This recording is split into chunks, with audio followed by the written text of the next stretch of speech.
Vamos a estar en comunicación en este momento con Miguel Ponce, que es ex subsecretario de Industria y Comercio, y vamos a hablar un poquito sobre lo que va a estar pasando concretamente con el impuesto a las ganancias. En este momento está en comunicación con nosotros. Miguel, ¿cómo te va? Bienvenido, buenos días. Qué alegría escucharte, ¿eh? Igualmente. A disposición de ustedes. ¿Cómo te va, Miguel? Bien, con este año, fin de año caliente, más política y económicamente que en términos de climáticos, ¿no es cierto? Exactamente, Porque un fin de año.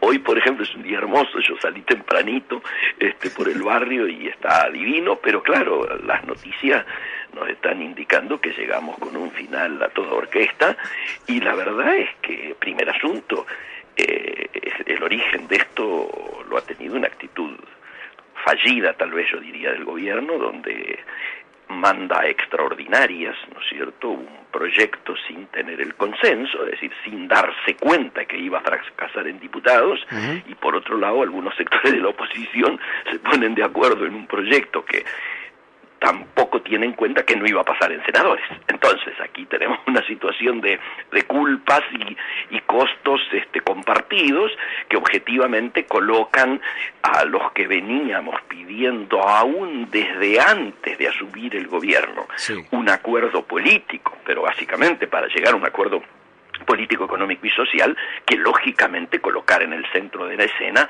la situación de los trabajadores, la situación social, y nos hubiera permitido llegar a fin de año con una balanza social más equilibrada. Yo anoche recibí los números de la caída de consumo. En octubre cae 7.5% el consumo, es el peor año de consumo desde el 2002, o sea, llevamos casi una década y media, ¿no es cierto?, donde no se vivía una situación en términos populares y de consumo como la que se está viviendo ahora. Y todos sabíamos que los primeros 6 meses, 8 meses de gobierno, ganara quien ganara en las elecciones últimas presidenciales, lógicamente íbamos a vivir una situación que algunos llaman de sinceramiento, otros llaman de ajuste, al poner blanco sobre negro, ¿no es cierto?, lo que eran las principales variables de la economía, que parecían claramente distorsionadas. Ahora, Miguel, pasemos un poco en limpio qué es lo que ha pasado concretamente con la ley del impuesto a las ganancias. O sea, porque ha habido como una especie de marcha y contramarcha constante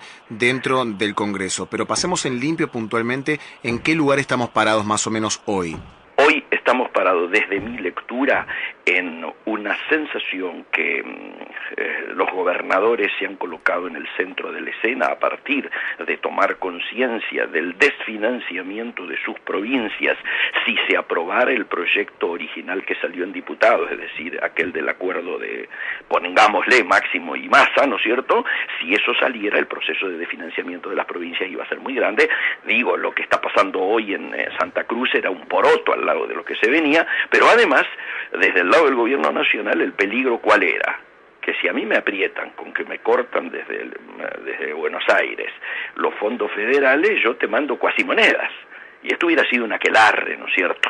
Entonces, la sensación es que aparentemente desde el lado de Pichetto, desde el lado del sector político del gobierno, y no lo estoy diciendo de manera ingenua, lo de sector político, es decir, Durán Barba y los chicos del Excel tienen que darse cuenta de la barbaridad a la que llevaron a esta situación por sus errores de manejo, y me parece que la limitación que se está planteando en relación a que se encuadre en el presupuesto ya aprobado, me parece que vamos por ese camino. Y sí, como ha dicho Pichetto en el día de hoy, hasta el día miércoles de la semana que viene se da tiempo.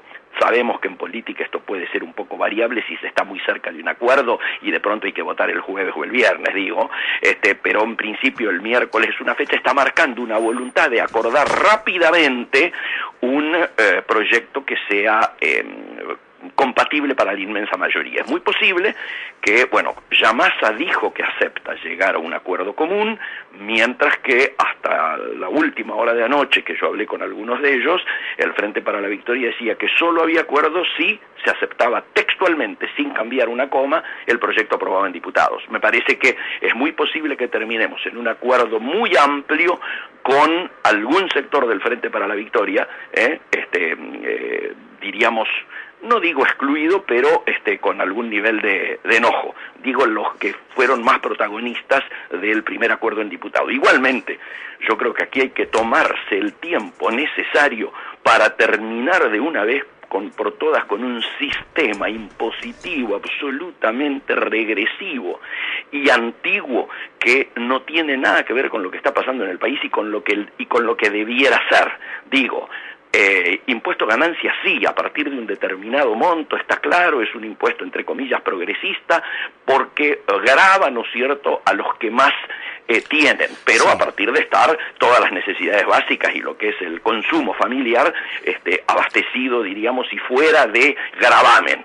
Yo creo que era una utopía, así como la pobreza cero, sí, decir que se levantaba las ganancias fue un tema de campaña. Está que bien, entra dentro de esto que denominamos los tiempos de la posverdad, sí, y donde no importa lo que digas, sino qué eficiencia genere en el voto de la gente. Lo que pasa es que Miguel no deja de ser igualmente una promesa de campaña incumplida, o sea, absolutamente, para la cantidad de personas que han votado, en un momento lo hablamos acá, hicimos como una especie y pasamos un paralelismo con lo que han pasado con diferentes tipos de promesas a lo largo de toda la historia argentina, pero sí, señor, para todas las personas que estaban indecisas de la clase media, que no sabían bien a quién votar, eso caló muy hondo dentro de ese sector social para que terminen votando después a Macri. Hoy que sea una promesa incumplida, es un costo político también importante. Absolutamente, por eso yo empecé diciendo que el costo político aparecía repartido entre el oficialismo, llamémosle Macri, para poner nombre, y sectores de la oposición que armaron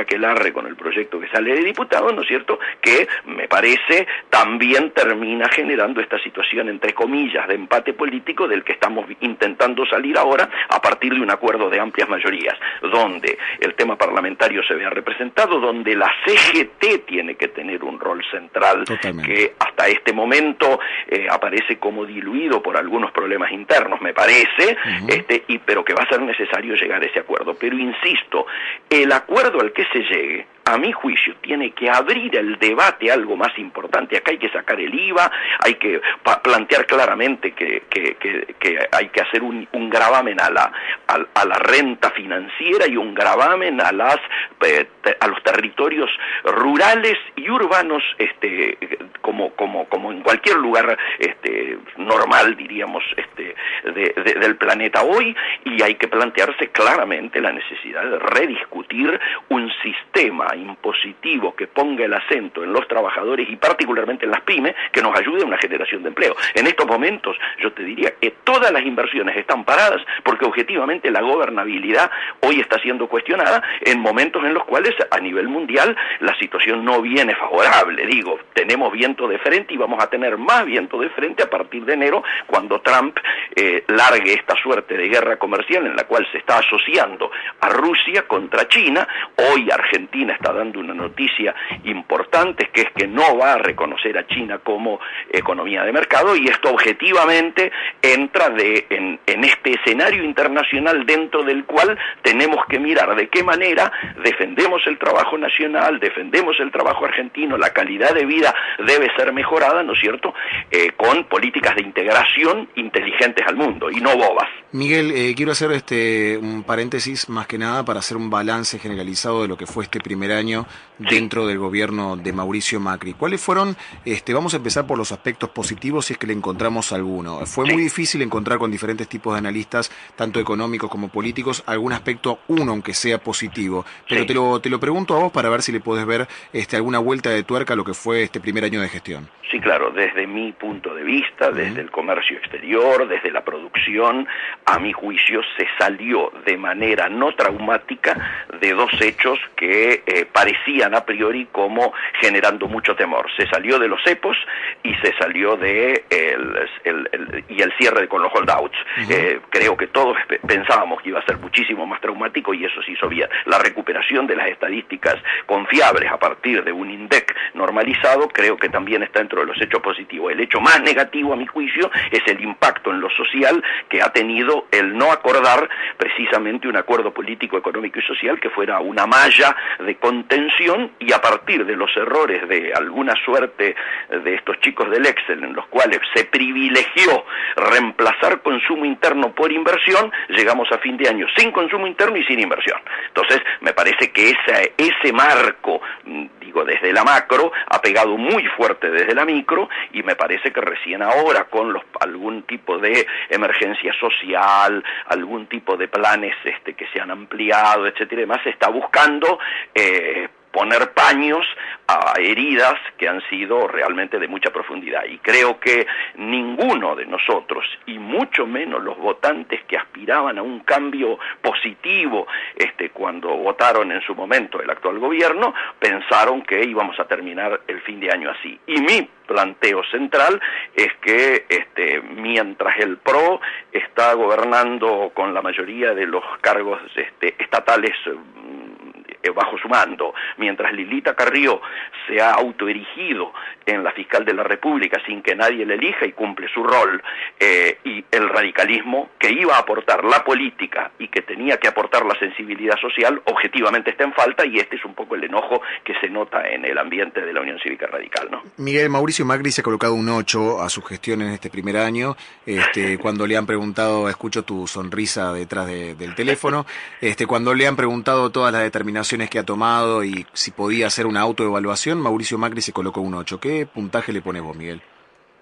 Primero, yo creo que la apuesta del 8 de Mauricio tiene que ver con largos años de análisis, un proceso de autovaloración que me parece lo ha recompuesto a partir sobre todo de la inclusión de esta filosofía zen, ¿no es cierto? Entonces, en el marco del OM, donde cerramos los deditos, claro, el 8 cae redondo, ¿eh?